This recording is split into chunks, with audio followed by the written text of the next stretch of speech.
Greetings ladies and gentlefish, and welcome to another World of Tanks review. This time we're looking at the Tier 8 French light tank. This is the Batchat 12D.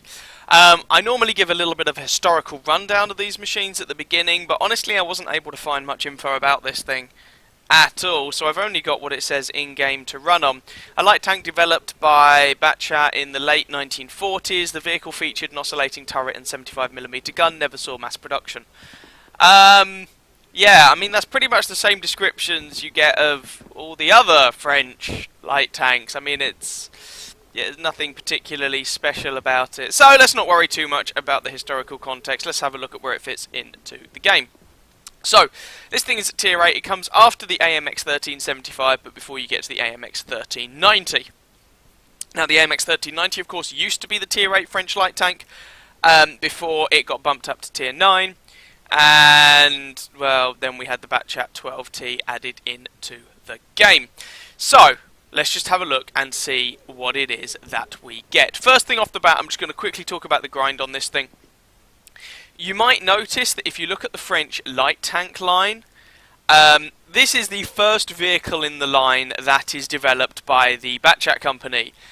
Now, the higher tier medium tanks, the Batchat 25TAP and the Batchat 25T, these are obviously from the same company. But the previous tanks in this line have been AMXs. Now, what this means in practice, kind of annoying, is that apart from the radio, which is used on a whole bunch of different tanks, every other module on this machine is unique to this machine. So your stock grind on this thing, your stock playing it, you will be stock. Now, although they'll be unique, like if we have a look at the stock gun here, on paper it looks relatively similar to the top gun from the AMX 1375. 75mm gun, 4 shells in magazine, 2 seconds between shots. The time to completely load the gun, however, is much longer. An extra 10 seconds on that, and that's because whilst the penetration is the same, the alpha damage has gone from 135 to 170. So basically you're getting a worse aiming time and a worse reload time for a better magazine burst with the stock gun.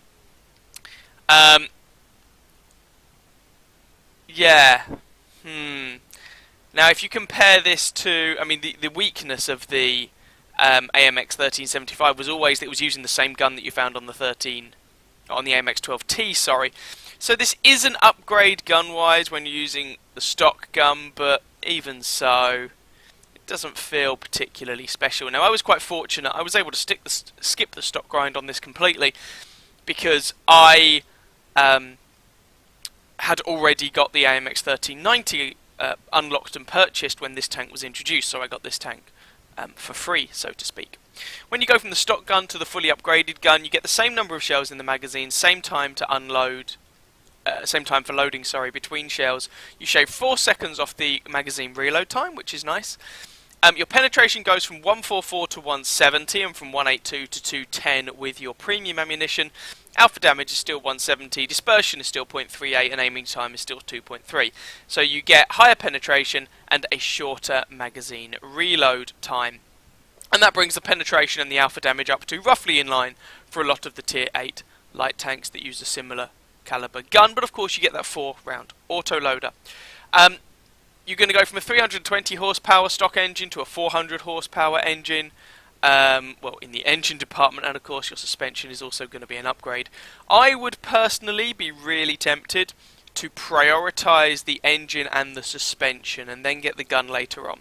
But do bear in mind, I haven't actually played this thing in the stock configuration, so maybe the gun is more important. But honestly, even when fully upgraded, the gun feels a bit, yeah, it's not exactly anything to get too excited about. So we've had a look at the gun. Let's have a look at the other firepower statistics. 6 degrees of gun depression on this tank, which is not great, but it's better than you get on some machines, especially some of the Russian or Soviet tanks. You can see the damage per minute is pretty damn poor. That's because you have that autoloader in there, and also because that autoloader you're not going to be able to use a gun rammer. It's a light tank. I am not even going to bother looking at the armor profile on this tank. It sucks. 40mm on the front of the hull, 20 on the side, 20 on the rear, and on the turret, 25, 25, 25. This is a French light tank. You can occasionally get miracle bounces, but you should not be expecting to bounce anything in this thing. 1,000 hit points. Well, I mean, how does that compare to some of the other tier 8 light tanks? 1,100 on the Black Dog there. 950, but bear in mind that's the Bulldog with the stock turret. 1,000 on the HWK. 1,100 on the LT432. So 1,000 is about there or thereabouts. Mobility-wise, you get a 400 horsepower engine on a 12-ton tank, giving you a specific power-to-weight ratio of 32.79, which sounds awesome, and that's because it is. But I'll be honest with you, the mobility isn't actually as good as that might indicate. I think this is probably one of those situations where the ground resistance values screw this tank over a little bit. So yes, 33 horsepower per ton is awesome, and this thing is by no means slow, but it's not Lightning McGee fast. Traverse speeds are good. I mean, it's a light tank at the end of the day. Concealment ratings, if we compare these to some of the others, what have we got? Basically 34%, and remember it's a light tank, so it retains that whilst moving, compared to 28 on the Black Dog, 25 on the Walker Bulldog, T92 18, HWK 16, ELC 22. Although I should point out, of course, sorry, an 18 on the LT there. I should, of course, point out that that is including the fact that my crew are pimping 100% camouflage. So if we actually do a proper comparison of this thing with some of the other light tanks, we can get a good idea of how the camouflage actually stacks up. So let's just have a quick look at some tier 8, and let's just pick a few light tanks for the sake of argument.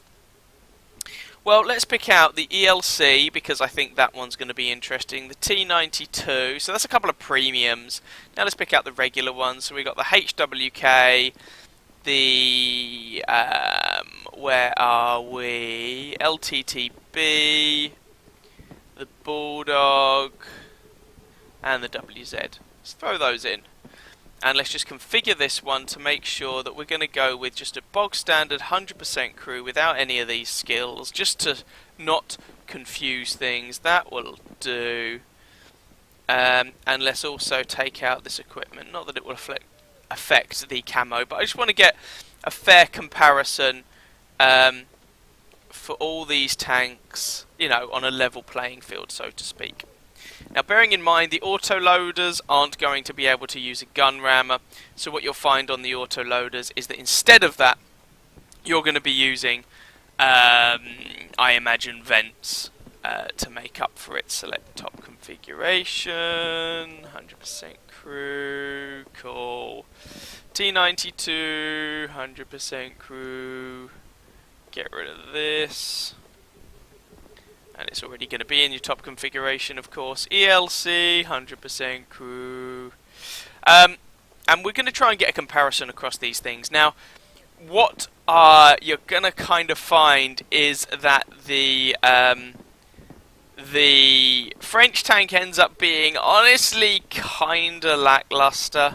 But, you know, you'll see what I mean in a moment. So, firepower, blah, blah, blah. In terms of... Okay, let's just compare the stats that we can. Turret traverses. The Americans win on this front. Both the T92 and the M41 Bulldog having the best in this regard. Now, they're light tanks. The turrets traverse quickly in all cases. And the French tanks are there or thereabouts. This isn't going to make a huge difference one way or the other, but it's worth being aware of.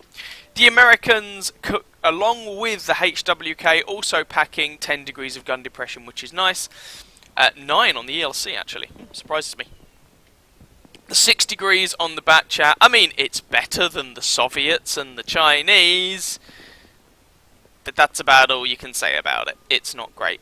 Gun elevation is also woeful on this tank, the joint worst in this comparison, and that is something that's going to kick you in the spleen a few times. You can only elevate the gun through 13 degrees. Comparing this with the only other autoloader in this comparison is a little bit unfair, because the other one's the ELC even 90, and that is actually quite a different machine. So I'm not going to really emphasise that too much. Aiming time. The aiming time here is not the worst in this comparison. The ELC even 90 is actually worse, but aside from that, It's the joint second worst, if you will, along with the WZ-132. So the aiming time is also not very good. And bearing in mind, your aiming time is 2.21 seconds, which is longer than the 2 seconds it takes to load the next shell in the magazine. So that's kind of awkward, and very French, and very annoying. So with a 100% crew, dispersion at 100 meters is 0.36, which is again not the best in this comparison. That goes to the LTTB of all things and the HWK-12. It's not the worst. Hello WZ, I'm looking at you, but it's not the best. Average damage per minute. Okay, it's an autoloader, please bear that in mind. So it's not going to stack up to the other tanks in this regard, and it is better than the other autoloader in this comparison, the ELC even 90, which has woeful DPM. But 1600 DPM at tier 8 sucks. Like, massively sucks. We're not even going to look at survivability because the survivability of all of them is pretty atrocious. The LTTB actually has a little bit of armor to work with, but nothing to get too excited about. Mobility-wise, you know, this is where things start getting a bit funky. Specific power 33, which is decent. It's not quite as good as the LTTB or the Bulldog, or the HWK, or the T92. So you see where I'm going with this? So again, the specific power is good. It's a light tank at the end of the day, but it's not as good as most of its competition. The top speeds. The reverse speed is actually pretty decent, but not as good as the T92. The forward speed is pretty good, but then it's pretty good across the board, really. So again, that's not very special.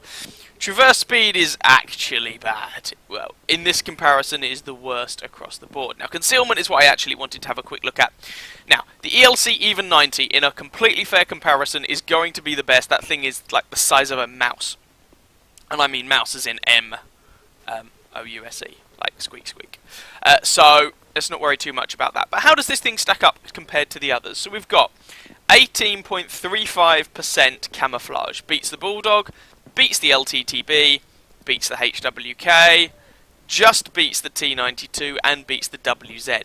Now this is a feature you notice in common with a lot of French light tanks. The camouflage ratings are pretty damn good. So the camo on this thing is good. However, while we're here, let's have a look at the view range. 380 is poo. Remember, we're at tier 8 now, people. I'm sorry, but 380 is just not very good.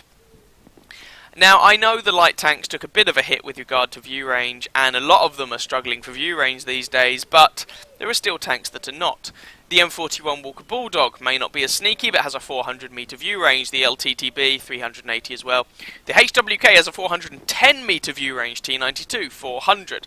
Then the others in this comparison are 380. So it's not as if the Batchat is the only tier 8 light tank to have a 380 meter view range. But it does have a 380 meter view range, and that isn't very good. And signal range, 750. Frankly, who cares? It's a radio. They're all basically the same. So the view range on this thing kinda sucks. So what you end up with is a tank that's mobile, but of course it's mobile, it's a light tank, but it's not as mobile as its competition.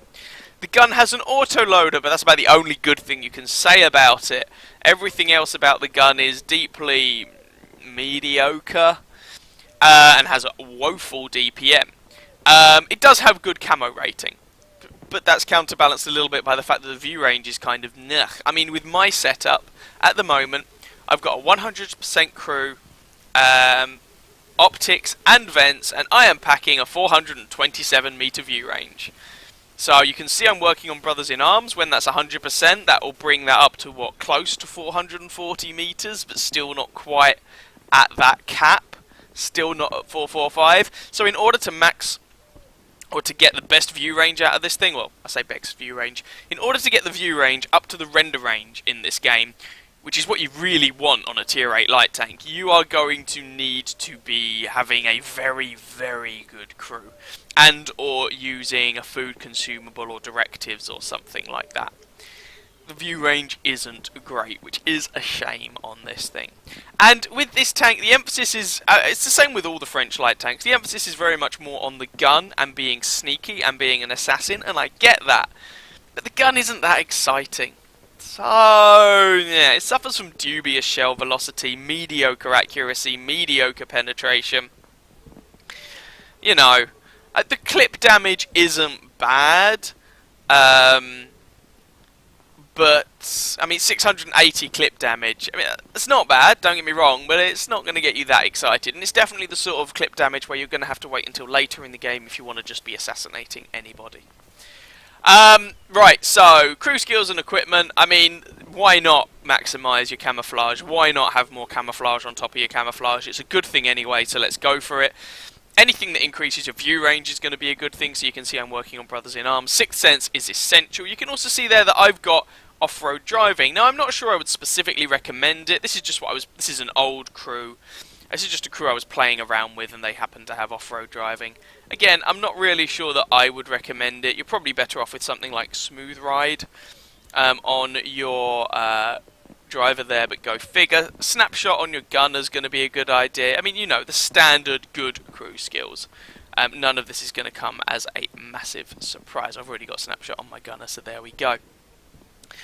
Anyway, that's quite enough waffle. Let's just have a quick look at a couple of key module locations, although they're not going to be anything particularly spellbinding.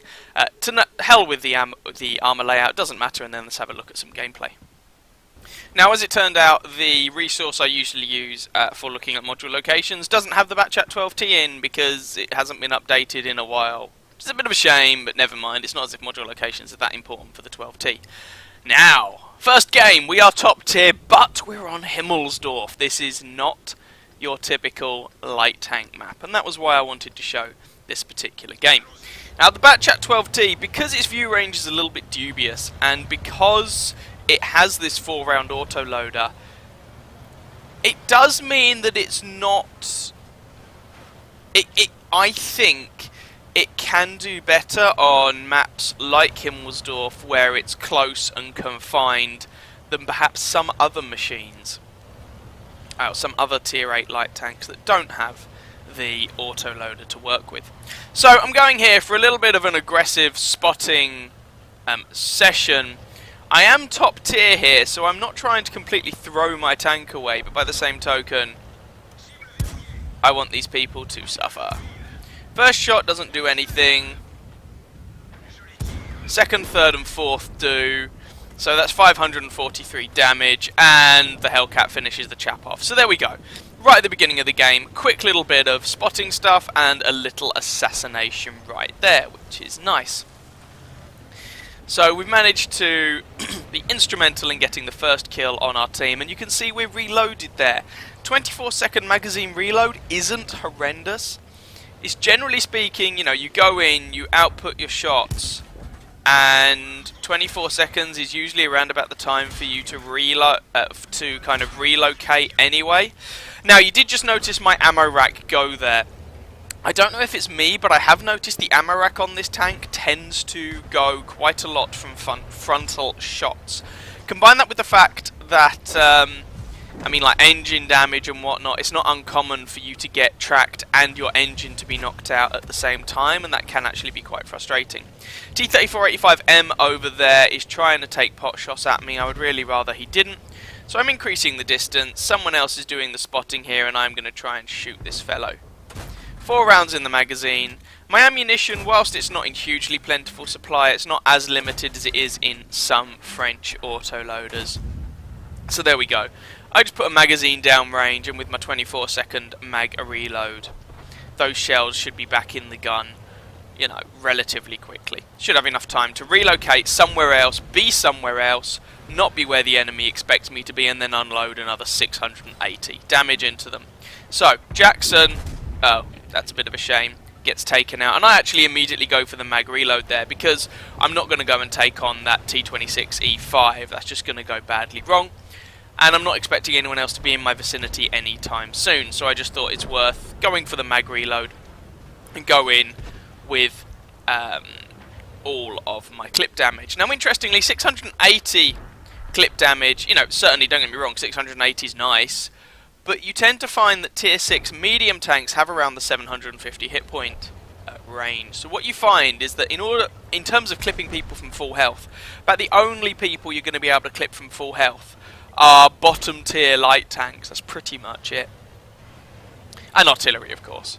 So we're going round to the other side of this wall here. I'm aiming to try and see if I can get some shots down towards that Tiger or the Jagdpanzer IV. Or possibly even find their artillery and mess him up. That would be fine too.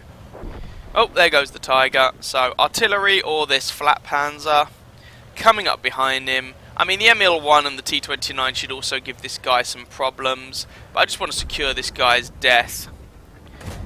1, 2, 3, 4, and there is the kill. We're up to 1659 damage done now, and we have done 1 kill. We've got ourselves 1 kill. WZ132 has been spotted out, but he has a T29 friend. Really don't want to take the pair of them on at the same time. I mean, you're in a light tank, you're in an autoloader. What you really want to be doing is taking on tanks that have overextended, that have isolated themselves. You're an assassin. You want to be assassinating people. You don't want to be going in for the full frontal engagement. So, seeing if I can take out this T26E5 here. He kills our medium tank there, but I reckon I can probably do some nasty to him. Well, that was a bad first shot, but I have another couple to make up for it. I take 1 hit from him, but I should be able to kill this guy. There we go. He is dead. Kill number 2. And going for the reload again. I'm down to 371 health. Now what this means in practice is that I am a 1-shot for the IS-2, and I should be able to take 1 shell from any of the others, okay, with the notable exception of artillery, without dying. Unfortunately, our SU-100 has fallen by the wayside, and that just leaves me alone, outnumbered versus 4 enemy tanks, which is not a particularly great engagement on Himmelsdorf in a light tank. Ah well. We're up to just over 2,000 damage that we have seen so far. There is the Hell Kitty. He knows I'm here. That's awkward. I'm probably... No, I managed to get him to miss there. So we're going to come up here. If we take a hit from him, we take a hit from him. I'm hoping we won't. But we probably... No, he's flubbed that shot. So 2 and 3. Bottom tier tank destroyers you can also clip to death from full health like that. And that's 2,609 damage done. And that's our 3rd kill. Now someone is in the cap circle. This is an encounter game, of course, so it's going to take a while for the cap counter to go up. It looks like it was the WZ132, or most likely based on his last known position. I don't want to just assault that guy head on. Oh, artillery. Artillery's flubbed, so we're just going to be patient here.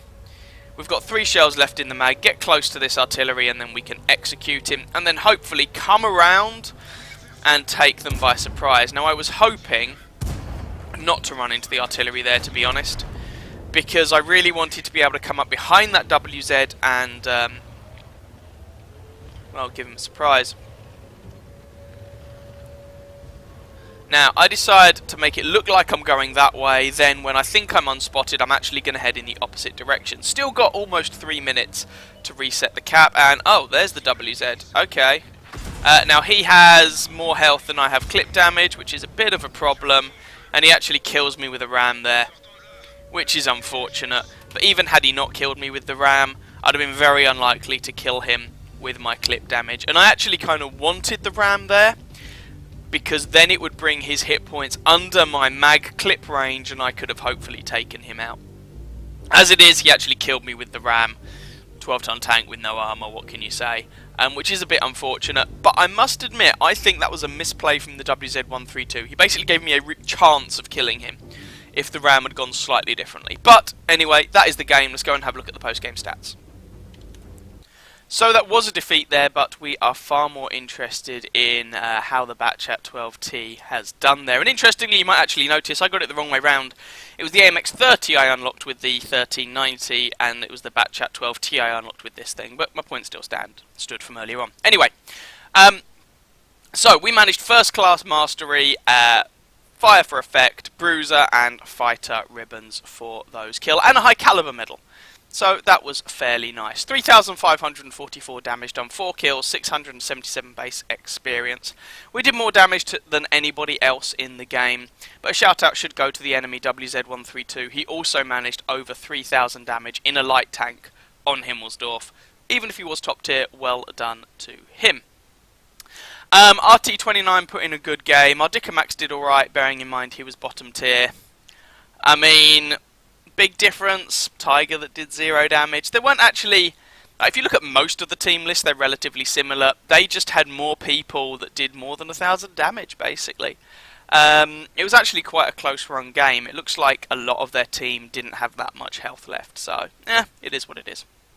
31 shots fired, 26 hits, 22 pens for that damage count. 5 hits received, 5 penetrated. I mean, you don't expect to bounce anything in this machine. 2 enemy vehicles spotted, 7 damaged, 4 destroyed. Didn't get any assistance damage that game, but assistance damage is not what I wanted to focus on in this match. Travelled almost 5 kilometres. Running a premium account at the time, and there were personal reserves running. Courageous resistance, so I made a 55, basically, 1,000 credit profit in the end, even though that was a defeat, so not too shabby. One more game. This will, of course, be bottom tier for us to have a look at. Here we go then, a very different match, tier 10 as I mentioned, and this is an assault game here on Derpenberg. So you could argue this is a better map from my perspective, in as much as you have more space to do the whole light tank thing. But obviously this is a tier 10 match, not a tier 8 match, so kind of swings and roundabouts. Anyway, just to kick this match off with, we are going to go and do a little bit of spotting. Hello IS7, how are you today? And there's a 5100, doing the whole active scouting thing. And you can see here that the Batchat 12T is, you know, it's decently mobile. It's not astoundingly quick, but it is decently mobile. And from all that, we have achieved 42 assistance damage. Booyah! Fear us. Anyway, never mind. So, well, at least we were able to spot out the AMX and the IS-7. Could be worse, I guess. So, just going to see if we can see anyone else, preferably without getting spotted and nailed ourselves. That would be somewhat suboptimal. No, it doesn't really look like there's anyone else there, at least that we can spot with our dubious view range. Go figure.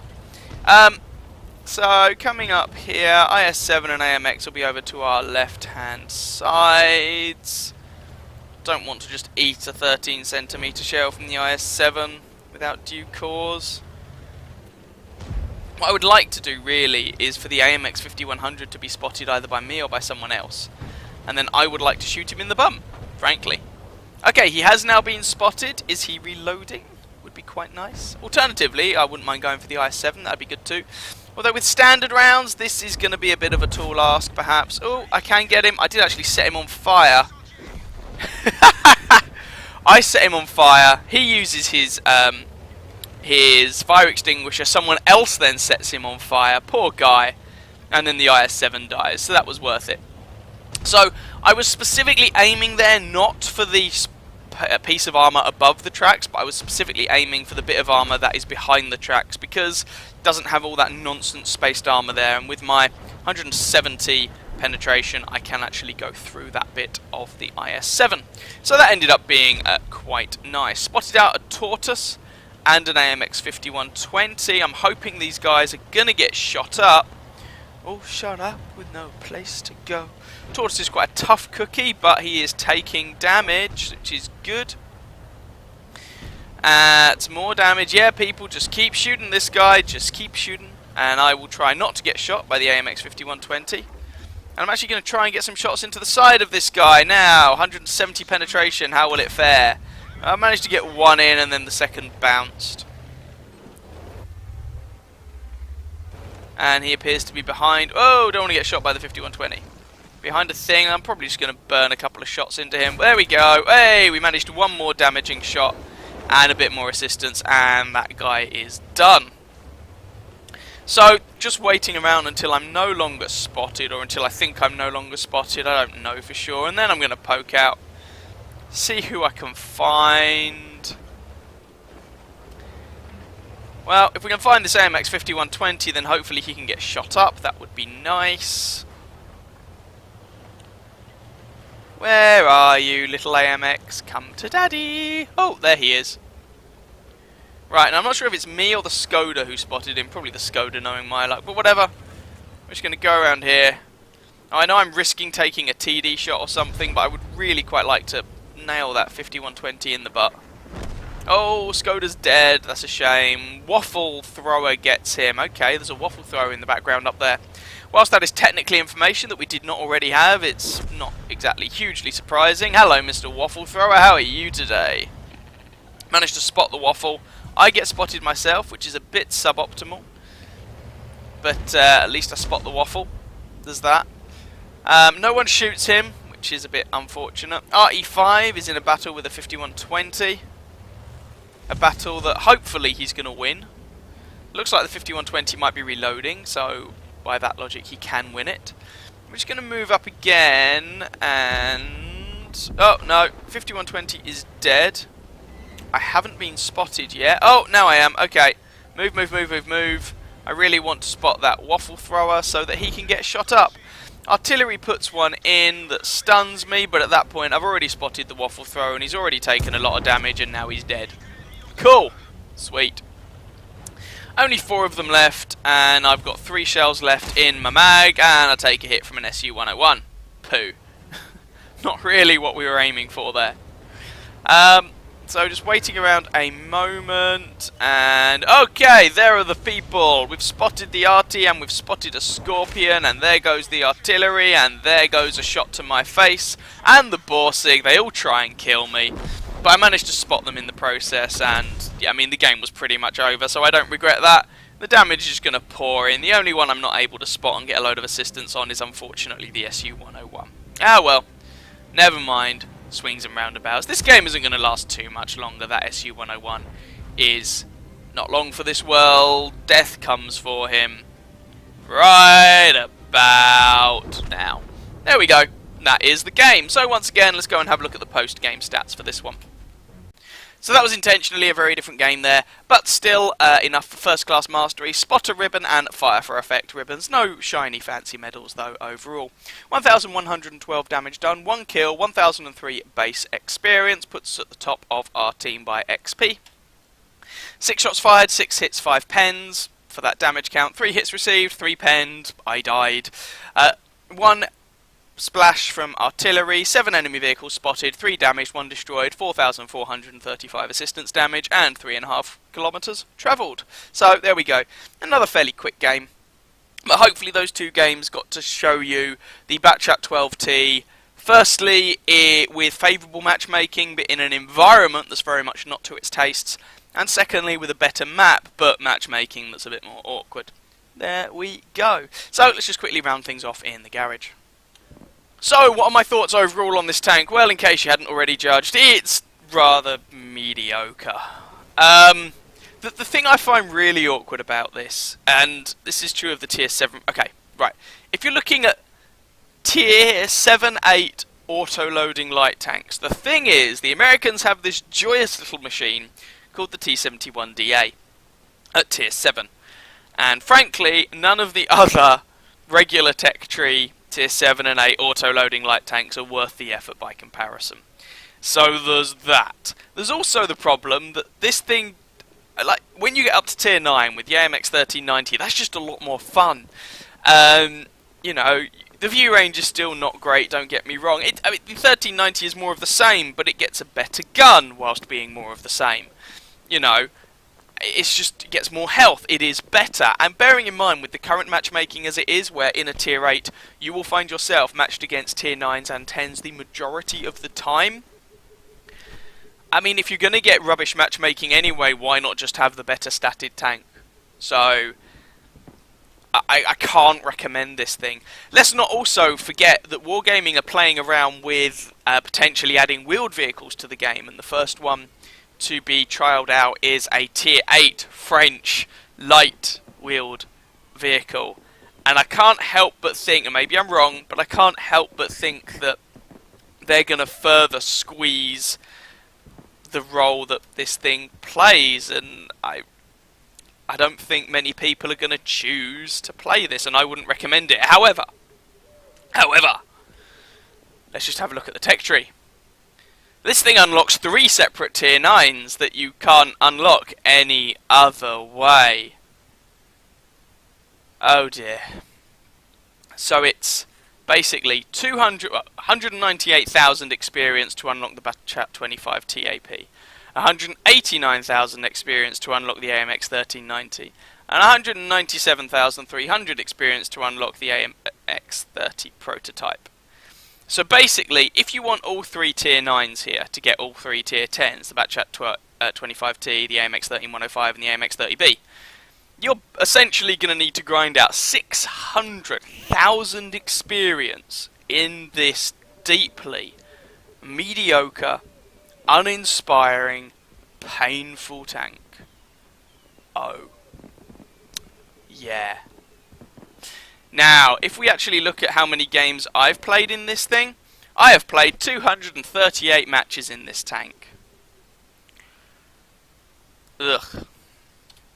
But, the thing you have to bear in mind, if we have a look at the tech tree, so I unlocked the AMX 1390 when it was at tier 8 from the AMX 1375, so I didn't need to unlock that from the Batchat 12T.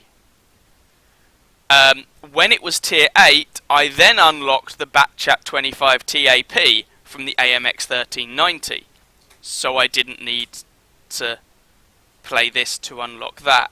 The only one of these 3 tanks I have unlocked with the Batchat 12T is the AMX 30. So that battle count, 200 and whatever it is, was to unlock 1 tier 9, plus a few other battles thrown in. Now, I play with the standard account, some people play with premium, which will speed it along, but the point I'm getting at is that if you want all of those French top-tier tanks, you're going to be playing this thing for a long time. And it is not a particularly fun tank to play. You would have, I imagine, much more fun in something like the AMX 1390 at tier 9. So, yeah. Do I recommend you play this tank? No, not really. If you're interested in some of the higher tier French tanks, are you going to have to play this thing anyway? Yeah, probably. If you want them all, are you going to be playing this thing for a long time? Yes, you are, you poor swines. Have fun with that. Anyway, I hope you guys found that review vaguely informative and or interesting. If you did, by all means, feel free to catch some of my other videos and or subscribe to my channel. And as ever, I wish you very happy hunting on that battlefield. Ciao, ciao.